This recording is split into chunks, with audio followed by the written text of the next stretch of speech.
उत्तेजक ड्रगची बेकायदा विक्री करणारा तरुण अटकेत. संगमनेरमध्ये खळबळ.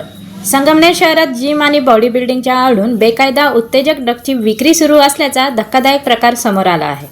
शहर पोलिसांनी छापा टाकून एका तरुणाला अटक केली असून या कारवाईने फिटनेस वर्तुळात चांगलीच खळबळ उडाली आहे.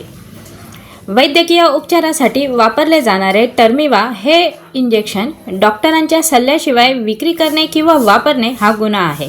मात्र साईनगर भागातील आदित्य किशोर गुप्ता वय वर्ष 24 हा तरुण हे इंजेक्शन गैरमार्गाने विक्री करत असल्याची माहिती शहर पोलिसांना मिळाली होती. शहर पोलिसांनी बनावट ग्राहक पाठवून शास्त्री चौकात सापळा रचला आणि कारवाई करत गुप्ताला ताब्यात घेतले. यावेळी पोलिसांनी मेपेंटाईन सल्फेट इंजेक्शन, मोबाईल, दुचाकी असा 2,25,000 रुपयांचा मुद्देमाल जप्त केला आहे. या प्रकरणी शहर पोलिसांनी आरोपीविरोधात विविध कलमान्वये गुन्हा दाखल केला असून त्याला न्यायालयात हजर केल्यानंतर 4 दिवसांची पोलीस कोठडी सुनावण्यात आली आहे.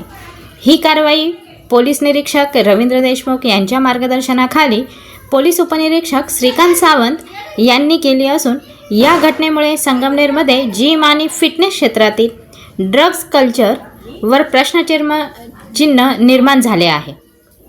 या प्रकरणी आणखीन काही जणांचा यात सहभाग आहे का याचा तपास सुरू आहे. अन्न व औषध प्रशासनाने सदर गुन्ह्यात लक्ष घालावे ही मागणी संगमनेरकरांकडून होत आहे. ब्युरो रिपोर्ट, आपली दुनियादारी, संगमनेर.